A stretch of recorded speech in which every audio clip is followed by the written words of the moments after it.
Planet Hollywood is a themed restaurant chain that opened in 1991. Thank you for your suggestions. Now you can experience all the excitement of Planet Hollywood at home with Planet Hollywood The Game, the new movie game everyone can play in a race against time. Name actors in action movies. Schwarzenegger. Stallone. Willis. Name movies you've stood in line for. Ghost. Top Gun. The answers are unlimited, but the time isn't. Planet Hollywood The Game, now playing everywhere. Independence Day. Yeah.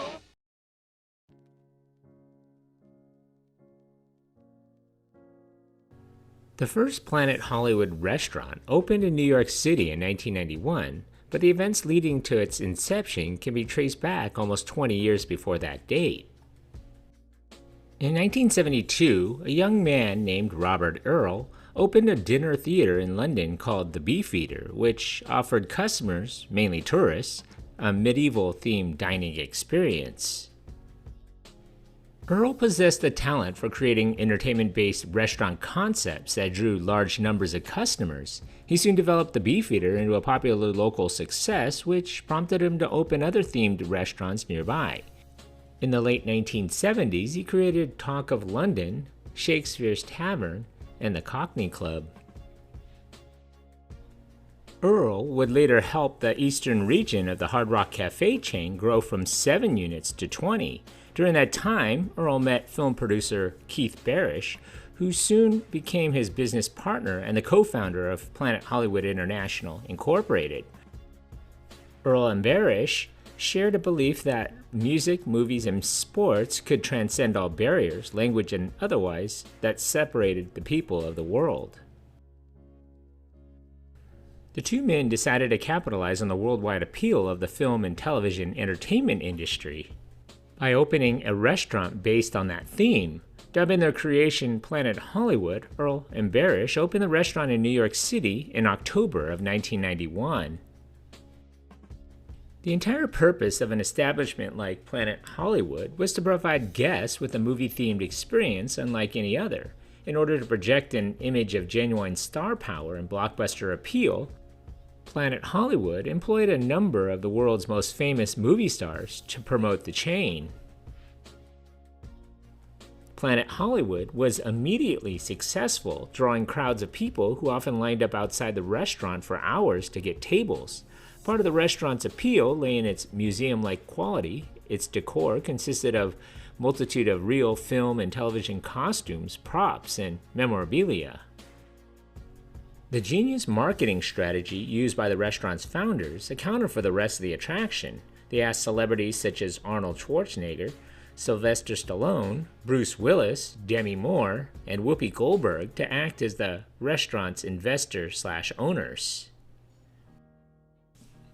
Every once in a while, these celebrities would stop by their restaurant to check in and mingle briefly with their fans. Although this did not occur all that often, customers still flocked to the restaurant in hopes that they would be one of the lucky few to dine with the stars.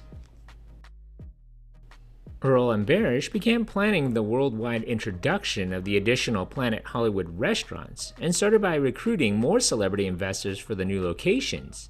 Climbing on board were film actors Don Johnson and his then-wife Melanie Griffith, director John Hughes, comedian Roseanne, and actors Tom Arnold, Wesley Snipes, and Danny Glover.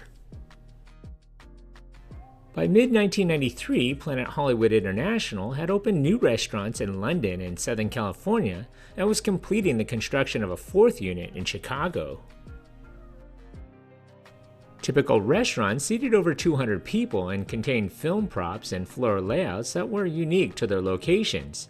Different items on display throughout the chain included Dorothy's dress from The Wizard of Oz, the pottery wheel used by Demi Moore and Patrick Swayze in Ghost, a replica of the castle from Dracula, the Batmobile, the Flintstone buggy, and a plastic model of the meat slab that was pulverized by Stallone in the film Rocky.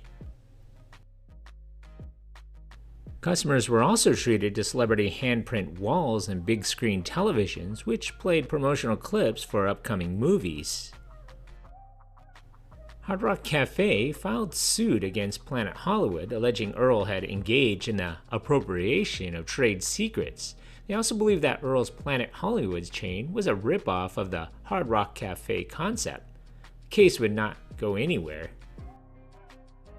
By the end of 1993, Planet Hollywood had not only opened 2 new restaurants in Washington, D.C. and Cancun, Mexico, but it also signed leases for 5 new units in Phoenix, Arizona, New Orleans, Louisiana, Aspen, Colorado, Maui, Hawaii, and Minneapolis' Mall of America, which was the largest shopping mall in the U.S.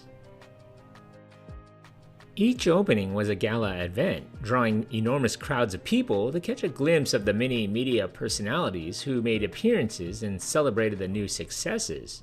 By the end of the first year, the restaurants would generate almost $15 million each per restaurant. Planet Hollywood's concept was a marketing boon for them. Each unit sold licensed Planet Hollywood merchandise as well as serving food and drinks. Items of all kinds were sold, from key rings and t-shirts to sweatshirts, watches, and leather coats. Sales of this merchandise helped boost Planet Hollywood's profit margins considerably above those achieved at other restaurants that relied solely on food to bring in profits. Merchandise became so popular that within a few years, the company began to open separate retail stores called Planet Hollywood Superstores, a move that further increased yearly profits. In 1994, Planet Hollywood continued its aggressive expansion program, and units continued to open worldwide.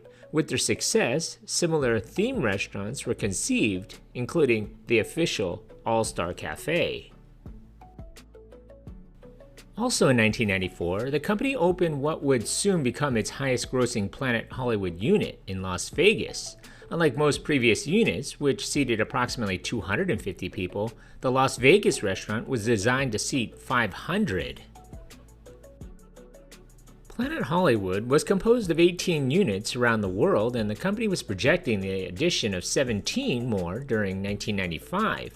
The Planet Hollywood chain was expanding almost on its own, so Earl decided to begin focusing his attention and energy on other avenues of growth while the chain took care of itself.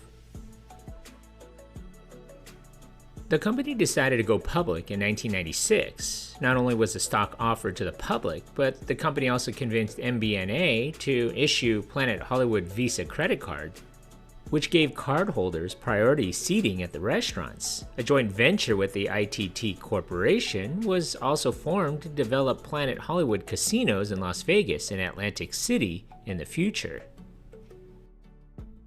The company would reach its peak with at least 60 worldwide locations and tallying $500 million in sales. By the late 1990s, Planet Hollywood and other competing chains began to suffer financial setbacks. Their stock price began to falter as skepticism about the future of the company increased. Despite a rise in profits and revenues in 1996, an aggressive growth strategy fueled speculation that Planet Hollywood would not be able to finance its rapid expansion. 1 year later, those doubts became certainties as the firm reported a $40 million loss in the fourth quarter. Management narrow focus on diversification became apparent as the firm's core business, the Planet Hollywood restaurants, began to show signs of neglect. Menu prices were high, food was mediocre, and service was below average. In August of that year, Planet Hollywood had to deal with yet another problem when a bomb exploded in one of the franchise restaurants in Cape Town, Africa, killing 2 people. This tragedy was coupled with a loss of $244 million the company suffered. On October 12, 1999, the company declared Chapter 11 bankruptcy. The management placed blame on a loss in revenues, increasing costs, including those related to expansion, a decrease in customers, and an increase in competition. Planet Hollywood set out to restructure itself. Its efforts included closing and selling poorly performing Planet Hollywood restaurants and official All-Star cafes. On May 9, 2000, Planet Hollywood emerged from Chapter 11 after receiving approval for its reorganization plan. The restructuring left the firm with a cash infusion, allowing it to rebuild itself without the burden of major debt. Improvements in the restaurants included new menus, updated decor, and new products. Arnold Schwarzenegger himself cut ties with Planet Hollywood in 2000, stating he was disappointed that the company did not continue with the success he had expected and hoped for. In October of 2001, Planet Hollywood International filed for Chapter 11 bankruptcy again. Blaming the economic slowdown from the September 11th attacks, the company had $135 million in debt. In 2007, Planet Hollywood Las Vegas would open a 64,000 square foot casino resort that had 2,494 hotel rooms in the former Aladdin Casino location. By 2010, Planet Hollywood Resorts International, LLC, signed on with Wyndham Hotel Group to develop franchises for the Planet Hollywood Resorts in September of 2010. In May of 2023, the Planet Hollywood restaurant, located in the Forum Shops at Caesars, was permanently closed. The restaurant had been located at the Forum Shops for 29 years. Today, the Cafe Hollywood at Planet Hollywood Hotel Casino remains open. There are also a few Planet Hollywood resorts and hotels that are still in operation. A handful of standard Planet Hollywood restaurants continue to operate, including one in Malta and the other at the LAX airport. Additionally, the company maintains a small group of luxury hotels and resorts, including locations in Cancun, Mexico, and in Goa, India. So what do you remember about this place? Leave a comment or a suggestion for a future video below. And if you haven't already, hit that like button and don't forget to subscribe to my channel. Thanks for watching.